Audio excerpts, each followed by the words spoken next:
Well, welcome to Councilors Roundtable, and it's my great pleasure to be welcoming in Afroz Khan, Newburyport City Councilor at Large, and Brian LaPierre, very familiar. Both are familiar to our visitors to the website. He's a councilor at large in the city of Lynn. And thank you both for doing this. I'm very excited and I'm very nervous, so you got to help me out here. Well, thank you. And hello, Brian. So nice to be meeting you in this roundtable Thank you, virtually. Rick, and thank you, Counselor. We'll get you through this, Rick. Don't worry, it'll be pain-free, we promise. So, all right, a question that I that I've been pondering for a long time is when a citizen decides that he or she wants to run for city office and become a city official in one way or another, school committee, city council, whatever it might be, there's a lot to learn, and a lot of people are reticent to do that. What they do is they read something in the paper and decide, I'm going to run. I'd like to ask you both, and I'm really curious about this. And we're going to go alphabetically to start here. We'll start with Afroz. How does one become an effective city councilor, especially coming in from the outside or having no background in that initially? How does one become effective? I really do feel like, and such a good question, but I feel like I may be a good example of that because I didn't really participate in any of the city matters. I didn't even get the paper, so that's kind of my angle to it. But I was asked by folks that knew me in town who just knew me from my involvement with the schools. I have two girls who are now 17 and 14, and I'm a very active participant in our community through the schools because of my children. But I would say, effectiveness it's I think it kind of comes from your spark of why you want to do it. And then over time, obviously, you could kind of shape that into more being passionate about certain topics. But for me, really, I think it came down to trying to help my community out a little bit more and having some interest to apply my background. I'm an engineer and I like numbers and I like being very kind of methodologically focused when I try to look and see how are we coming about decision making. But again, it goes to the canvassing. I will tell you that to get elected, I ran in 2017. I went to I jokingly say I went and almost knocked on every door, but I know we're exaggerating. But I feel like I had really gone and canvassed every day. I carved out 4 hours to, towards the end of the day to go this road now, this street, this neighborhood, this ward, because I was running for at large. And those conversations at the door were incredibly eye-opening and made me really shape where people were coming from. So I think that's a big part of it, is being willing to listen to your neighbors or really meet them face to face is incredibly, I also think, very effective. Brian? That's great. And for me, Rick, it's a little different being born and raised in the city, of Lynn. And I was always behind the scenes, so to speak. I ran campaigns when I was a young age. At 17, I couldn't even vote yet. And I was running a campaign for a person running for Councilor at Large in the city at that time, back in the 90s. And I've always kind of had this bug to run, this penchant to run. But it didn't strike me until I had a very successful teaching career. I taught 11 years in Lynn, and now I work for teachers up at the American Federation of Teachers, Massachusetts, and statewide organization represents teachers and so forth. So I had an impact on students and kids and families and was having all these interactions leading into around 2015 when I decided, my family and I got together. I'm married to a teacher. I have two children, two boys, opposite of the counselor there, but similar ages, 16 and 12. And they were going through the schools in the public schools here in Lynn. And I was always been known as an public educational advocate. And, there was an open seat that arose. It's very rare that they come up in Lynn. And I ran for the open seat back in 2015. I did all the things that the counselor said about raising money and going to events and knocking on doors and canvassing and spending an inordinate amount of time on the weekends and evenings, convincing people and talking to people about the issues they cared about. And we were very successful that first year out. I topped the ticket and haven't looked back in terms of in re-election in 17 and 19 and 21. So I enjoy my time on the council. I like to think that I'm advocating, like you say, why'd you get into it? It's really the people that I want to represent, that I feel passionate about. And I'm a man of integrity. I speak up for them. I speak up for the voiceless. I really feel connected to neighborhoods. And I've always been a neighborhood person growing up here in Lynn and now being a homeowner. And all of those things just took shape, and they've kind of shaped me to be the person that I am, who works for teachers, who's a labor person, a worker right advocate, a family man, and a community activist. And all of those they really do bode well when you're in elected government. So that's kind of my story as we head into what will be my 5th term, if I'm fortunate enough to win this fall. All right, I think we're going to have both of you on at in a short time later, due to the election, and talk about that stuff. I'm looking forward to that. I just have a quick follow up about the effectiveness part. It seems to me that the technical aspect of being a counselor, learning all the ins and outs, the statutes or ordinances, the procedure, Robert's rules, and all that. Give me a quick experience with that, Afroz and Brian, and how that developed for you. Brian, I'll let you take that first, and I'll go after you. Take turns. Okay, sounds good. This one will probably not take me too long to answer. I've had some experience with parliamentary procedures or Robert's Rules of Orders, just because when I'm in, let's say, a union meeting for teachers, or there are parliamentary procedures that people have to make motions and discuss and take votes upon. So I was, mundane about it, the level of expertise not there. But of course, reading through, like you said, Rick, the volumes of paper that we do see, and we're getting greener. So a lot of it's electronic and digital now. But it will take you some ordinances, Lynn, as I'm sure the councilor will acknowledge, they're hundreds of pages long, some of them. So some are very short, but you cannot possibly be an expert on all of them, and the policies of the city of Lynn, the ordinances, the statutes of the state MGL law, the federal law. Right now I'm polishing up on eminent domain and things. That's a real hot issue here in Lynn for infrastructure projects. We are so happy to I have a executive assistant that works with the council. Her name is Teresa Young. She handles a lot of the day-to-day for us and provides us with, I just had to provide talking about regionalization. One of the city councilors in Peabody, John Churko, had asked for our wage theft ordinance this week because we passed wage theft back in 2017. And, we were able to get that to him in minutes as opposed to days and things with Terry's work. So a lot of it is as you go, but you learn as you go as well. And as you get more experience, you're more confident in the parliamentary procedure and in Robert's Rules itself. So that stuff all kind of happens, and it happens very quickly. You don't really, it's baptism by fire when you're on the council floor. And I'll kind of just add on to that. I think, Brian, that was really very well stated. And just to add a little bit more from my perspective too, it's very intimidating, especially when I did decide to pull papers and start going to city council meetings. I'm like, will I ever be able to catch up with this? Because it's almost like a ball game, one person and then this, and you're watching it, and and I was very like, oh my gosh, I don't know. And I started getting butterflies in my stomach. And I remember the first meeting, I was like afraid to speak. And I think another counselor who was on, had a lot more experience than me, said, you know what, don't be afraid if you're kind of losing track where we are, to just say point of order and ask your question for clarification.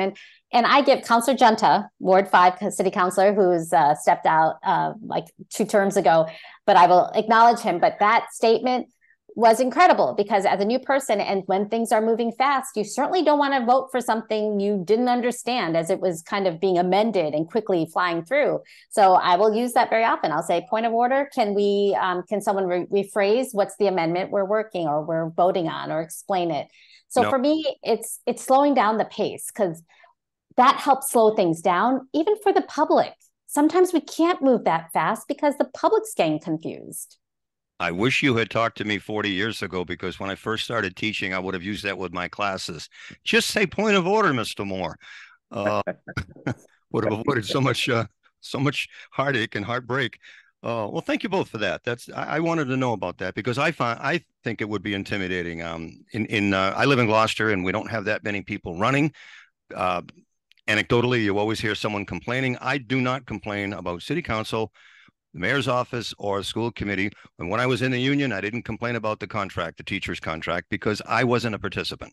So I appreciate the work that you do and that councilors do and select people all across the region. Now, I want to try to see if I can find something that's sort of universal regionally that you both have experience with in your respective communities. And Bill Newell suggested these as a matter of fact, and it starts with, I think, affordable housing, which is on everybody's mind everywhere, and it's not just affordable housing. I would add to that low income housing, because the definition of affordable housing changes from place to place, and with that the influx of Airbnbs and development and just a general question. And Brian, we'll start with you because I know you have had some experience in Lynn with that. Yes, we have, Rick. As a matter of fact, this administration, Mayor Nicholson and the city council, it began with Mayor McGee, his predecessor. We have really been intentional about passing the Housing Production Act in Lynn. I was a supporter of that proposal. In essence, what it does is creates that kind of realistic development, as you say, but it has to have an angle or an eye toward some affordability as well. Our goal is always in that 10 to 15% affordable. We've had some success in projects, particularly senior citizen projects, which would be deemed as the criteria is over 55 and up. You might recall the old Marshall Middle School on Porter Street. We just placed that out to bid. That is going to be a 254 senior-driven over 55 community with a lot of services to help seniors that are going to live there. It's an old school that needs a lot of work and revamping. But when that finished product is done, and it's going to be about a year or two to get it off the ground, it's been dormant for too long. It's a dilapidated old building. But that is going to be a real gem in our Eastland neighborhood, as is similar projects. So you have the big scale Linway projects, I call them, which are multiple units as well. You have to do some affordability by way of our housing production plan. And we also passed inclusionary zoning in this past calendar year. So inclusionary zoning forces development to carve out a certain percentage of low income, as you say, affordability for each project that they do.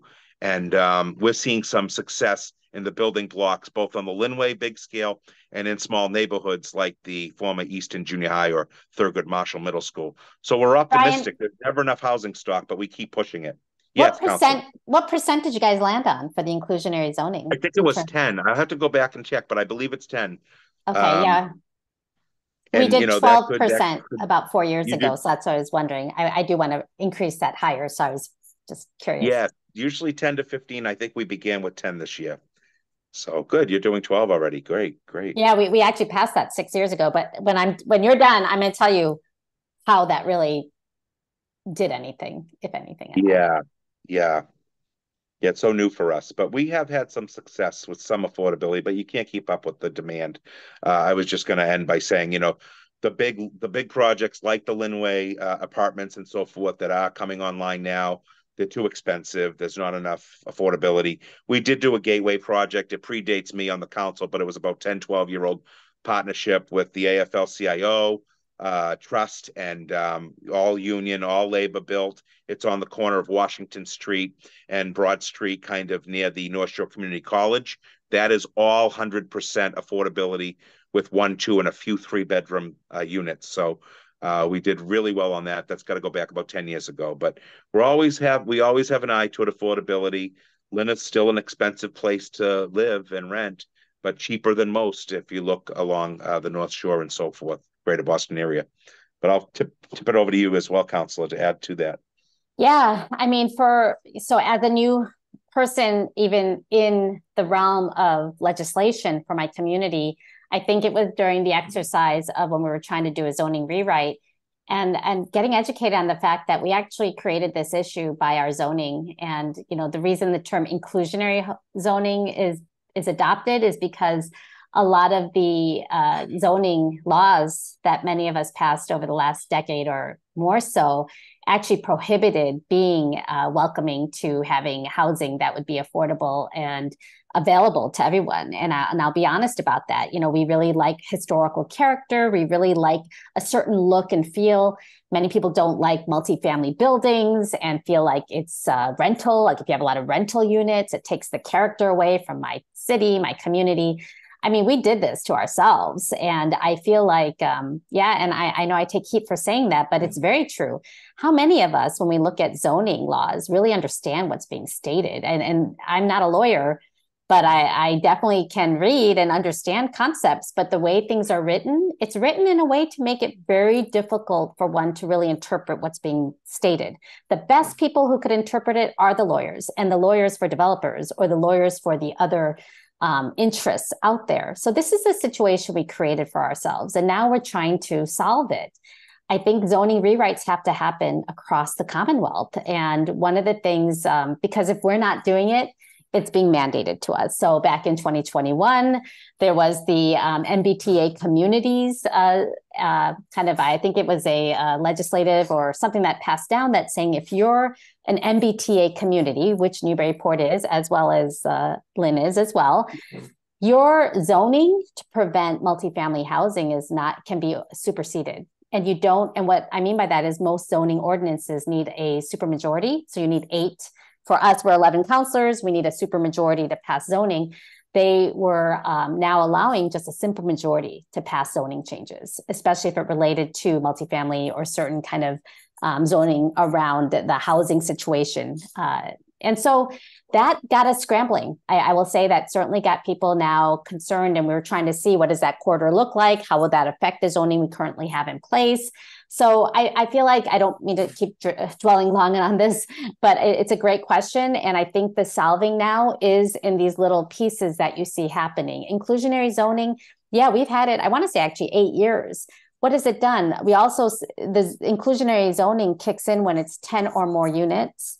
So for those developments, I'm seeing they're starting to chunk it off to less than 10. So you'll see 9 units, or you'll see a house that's been converted now into multiple like little apartments and condos, and they're staying under that number of 10. So again, I feel like there are always ways to go around to try to still, I mean, we're a capitalist society in some regards where, yeah, if someone could sell a condo for under $1 million versus making it available as a rental and affordable, you know, we need to have more carrots, more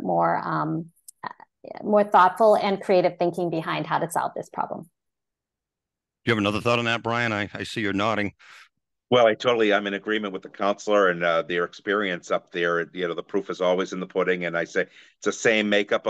Lynn has the same makeup, 11 councilors, 7 wards and 4 at large. And you do need a 2/3 vote, which is 8 votes for these big things. But, simple majority for most things. So I love how you've portrayed and characterized and really put a real feel to the actual law or the ordinance that has been passed. So we continue to work on these things. Similar to Airbnb, we have to have some restrictions on Airbnb, short-term versus long-term rentals. There has to be enforcement. We're working through all of that in Lynn as well right now, especially during the summer months when they become much more attractive and more prolific along the ocean and different places that people want to just come in for a night and see Lynn Shore Drive and walk the beach and go to dinner.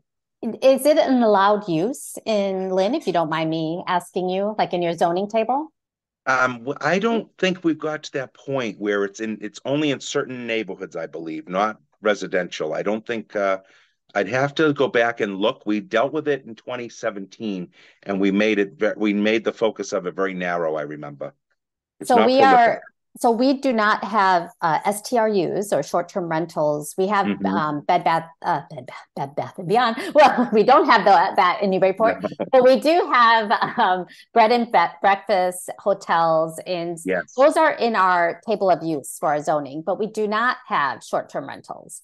And what we are in the process, and this is actually going to define whether I get reelected or not in November, because we do currently have an ordinance to define short-term rentals. We actually had it last year, but it didn't pass. It didn't reach a compromise, and I was one of the ones that did not support it. So I have a perspective, and I don't know, you and I might have to come on later in a debate, but I actually don't think we have to be as restrictive on the investor-owned piece. I think where we could do a lot more control is in our licensing. So maybe to me, Newburyport does not have a large hotel. We have these little inns. Lynn is probably very different. You guys have hotels there? We don't have a hotel by name. We have similarly, incredulously, we're 105,000 residents without a hotel. But we do have the bed and breakfast alike and things like that. And I know this got caught up. We relied heavily on some legal opinions. We do have a very active city solicitor's office that we rely heavily on. And I forget what the snag was to restrict it back in 17. I will go back and do some research on the ordinance that we did pass and see, so I can maybe even get you the copy of it, Councilor, so you could take a look at it of how we're enforcing Airbnbs in Lynn. Yeah, for us, the big thing, we have Plum Island here, and Plum Island is known to have kind of operated in a short-term rental capacity for decades. Right. And the issue we're dealing is, and I'll be honest, money is scarce. Whatever could bring some income to our community is really, really an important factor. And because since the state started allowing a tax on short-term rentals, we get money whether we zoned for it or not, which a lot of people find shocking. It's like, wait, it's not codified, and technically the zoning's agnostic. Some people say it's illegal when people are running short-term rentals. And that's an interesting concept, because if you look into the Airbnb's website, you'll see that Newburyport has over 500 short-term rentals, which are kind of deemed illegal. And but irregardless, we get a check from the state, and a pretty large check we get. So my point is, if we're trying to say no to Airbnbs, we got to recognize we're not getting this aspect of money. Now, I think the residents in our community are very upset because some of them don't want, the transient type of people who come to visit. But I think we have to strike a balance. And there's also, and I'll leave on this, I'm researching too, that you could add on an additional percentage, a local option. So right now, I think it's a 3% that's collected from the state. We could add on up to another 3% of a local option. But that local option is only if you allow investor-owned short-term rentals and not keep it. And when I say investor-owned, there's also a way to say it that owner-occupied short-term rentals, meaning, hey, I own my house, but I go to Florida for 2 months. I'd love to short-term rental it while I'm in Florida or somewhere else. And that's kind of the distinction. A lot of people want the owner-occupied short-term rentals. They don't want anything where there's not someone who knows the neighborhood or lives there. So I'm kind of in it right now. So that's why I don't mean to go so long on Airbnbs, but it is, do follow Newburyport. I think you'll be seeing a lot of activity in the next 3 to 4 weeks when we're going to be really trying to pass something. Topic, you might say, huh? Yes, very hot topic. And we did that on the local option. You reminded me, we did it for local meals tax as well. You know how you do have the state meals tax, but the city also, or the town, gets a percentage as well. So all that is revenue and income. Very important for cities and towns. Absolutely. Okay, now I'm intimidated by all this.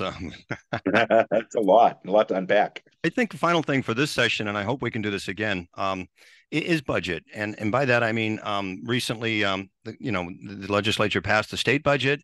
They're going to continue the free meals for school children, which I think is fantastic. And there's an idea to have community college free for certain residents.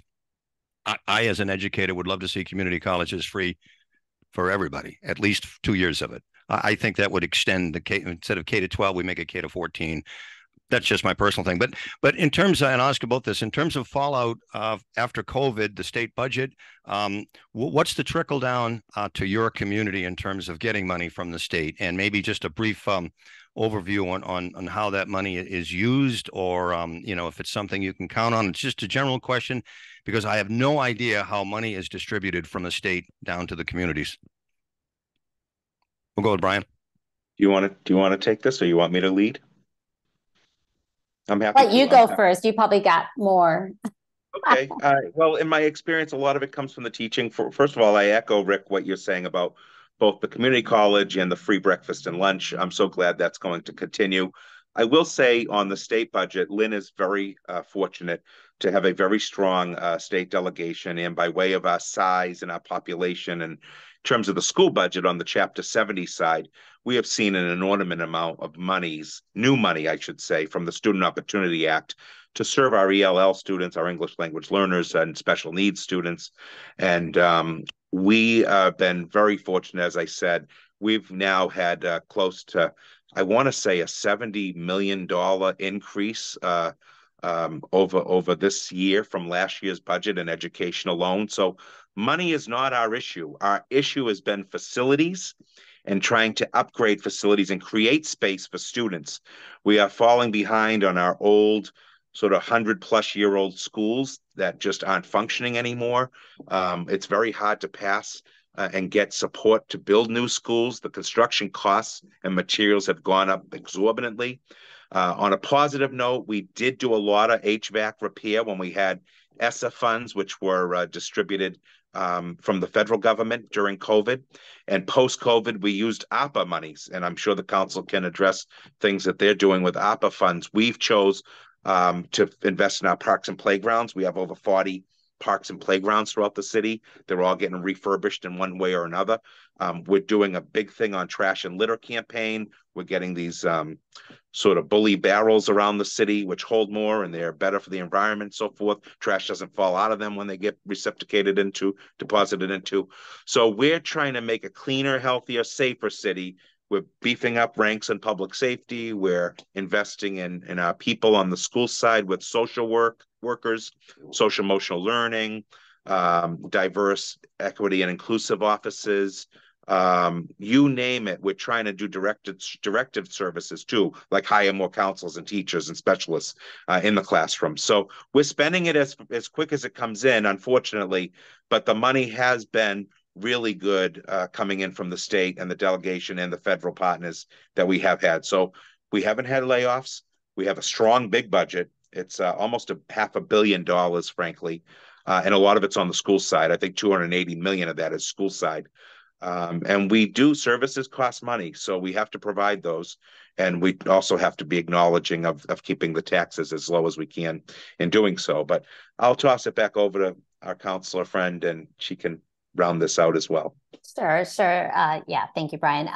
Thank you also for talking about the ESSER funds and ARPA, so I won't cover that aspect. But what I will say, I echo 100%. I mean, I'll tell you from the capital expenditures for the schools, that is a big, we have not been able to get the, the Massachusetts School Building MSBA grants where you could match as a community. And we've been able to use those in the past few projects we did for the schools. And we've been since I came on the council, we've been trying to get the grant. We keep hearing, oh, we made it to the next round. It always takes a year or so. We'll reapply. And for our high school to add a wing that would be focusing on, the STEM sciences and labs and adequate space there. And we have not been able to get it. So we've now pivoted and really are just replacing the roof, chillers and necessities, and trying to come up with creative ways to address maybe if you want to say it's a deficit. I don't think it's a huge deficit. I mean, we do offer good courses, but